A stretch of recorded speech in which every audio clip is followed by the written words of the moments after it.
Good evening, ladies and gentlemen. And the subject that I've chosen for this ad-lib address is China and energy. And the reason I've chosen the subject is that there's been a lot of developments over the last several weeks that I'd like to share with you. And I think it's got implications for the European scenario that Alison perhaps can describe to you a bit more lucidly than I could ever attempt to do.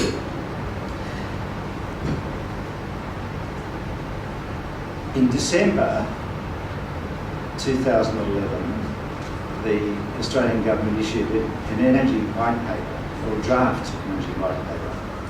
It's a 300-page document, and it virtually explores every issue imaginable about energy and Australia's future.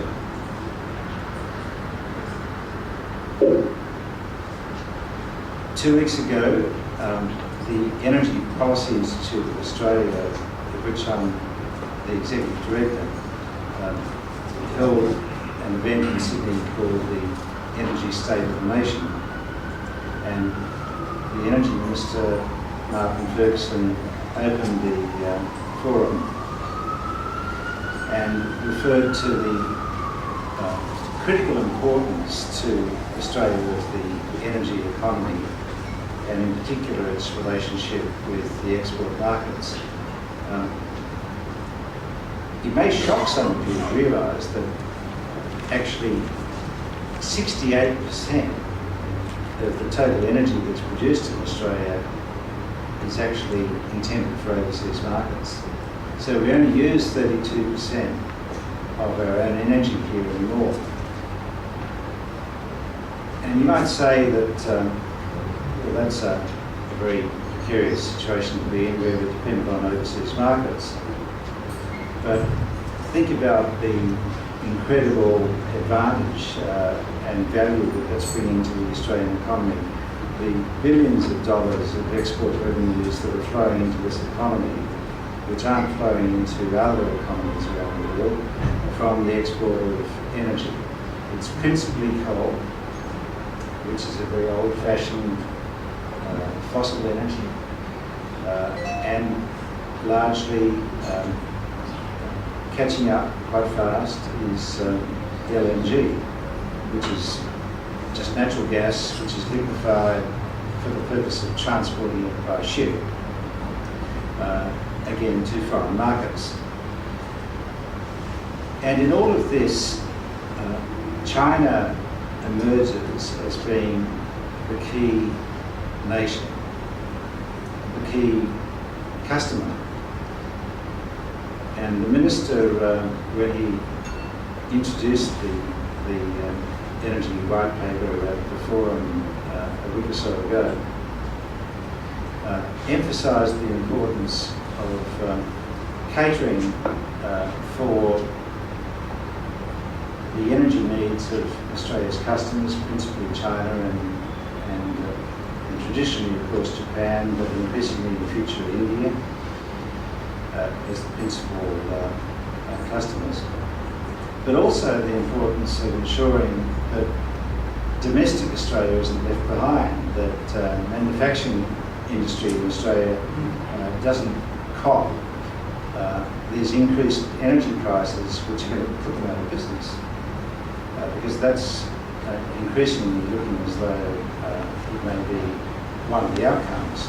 So Australia essentially is facing this period of stress and necessity to adjust to the circumstances where there's booming export revenues, booming parts of Australia being those parts which are responsible for the production and export of the raw materials, and then other parts of Australia which are left untouched by it all. So there's a very awkward, difficult period of adjustment which is confronting the country.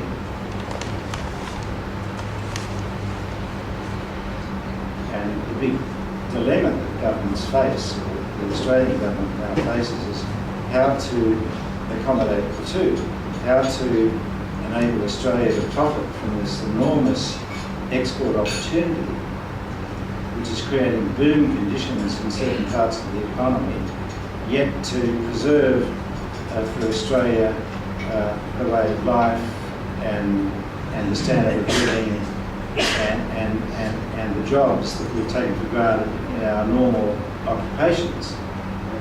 So we are facing a very, very difficult period of adjustment. At the Energy State of the Nation event, one of the things that came through was that already there is a threat emerging to this export revenue that we can capitalise on in the form of the difficulties that these projects face in getting to actual completion and getting into production and getting into the export business by virtue of the difficulties and delays that are experienced in the construction and development of these projects. Labour costs are going up, industrial disputes are breaking out, costs are rising, all sorts of issues are putting our exports under some stress. Then I went to China and I've just returned, as Colin mentioned, in the last day or so. I went with an Australian government delegation to meet with a Chinese counterpart delegation from the National Development and Reform Commission to talk about Australia and China from the point of view of our energy and resources dialogue. And Australia's in a situation now where it is increasingly dependent on China for its exports in the energy and resources field. And China's in a position where it's increasingly reliant on Australia to be a competent, reliable, secure supplier of those materials. So it's a big test. On the government side, Australia's started to become a little complacent about the inherited wealth that it's got. It started to become a bit complacent about the fact that it's becoming an energy superpower. I hate that expression, energy superpower. You're only an energy superpower if you're a reliable supplier, a reliable counterparty in major trade negotiations. You don't become an energy superpower by throwing your weight around and skiving about. And I think there's been far too much of that in Australia. Because when we sat down with the Chinese in Beijing, the first question they asked was, what is the impact of recent government policies on the attractiveness of Australia as a place to invest? Should we be coming to Australia, or should we be going to Latin America, or to East Africa, or elsewhere to procure these supplies of energy that China now needs for its own economic development? And the specific questions that the Chinese raised were, what's going to be the impact on the new resources taxes, the minerals resource rent tax and the petroleum resource rent tax, and what's going to be the impact on investment in Australia of the carbon tax. So it's not just the people in Australia who are hit with increased weekly electricity bills that are worried about increasing prices. The Chinese see Australia as being very much a country which is under a question mark insofar as it may be, or might claim to be, a safe place to invest.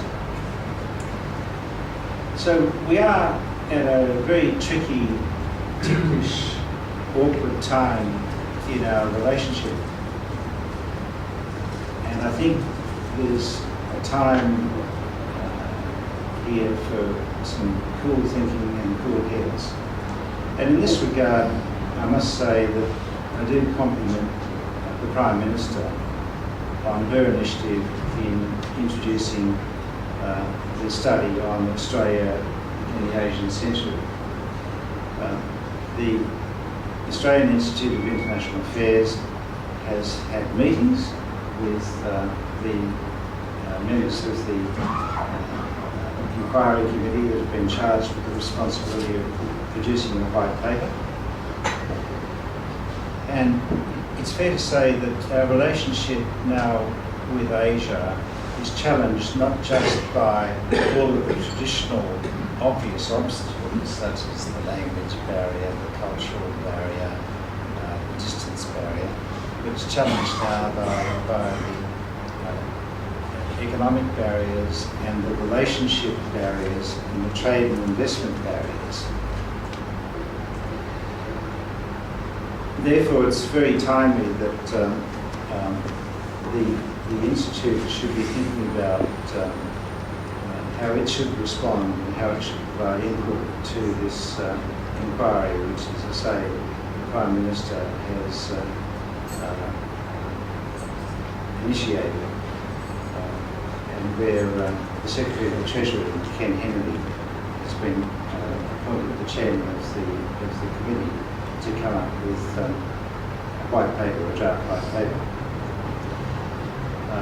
The position now is that we have two major white papers underway. We've got an energy white paper and we've got the Asian century white paper. The energy white paper is being masterminded by the Department of Resources and Energy and the Minister, Martin Ferguson. The Asian century white paper has been masterminded by the Prime Minister's Department and by the Prime Minister herself. One of the points that the Energy Policy Institute has emphasised is the importance of getting alignment between the relevant policies. We see the need for alignment between energy policy and foreign policy, and the alignment between environmental policy and climate change, and in turn alignment with the country's economic policy. So we don't have the luxury anymore of saying, this is what I think about this particular policy, and stamping your foot on the ground and saying, this is the way it should be done. These days, it's much, much more complex than that. There's a need for policy alignment, which means if you can't take a position on energy policy unless you understand how it fits in with the alignment that the government has taken on climate policy and on economic policy generally, and what it means for the Australian economy, and on foreign policy in terms of what this means for Australia's relationships with Asia, and in particular its important customers in Asia.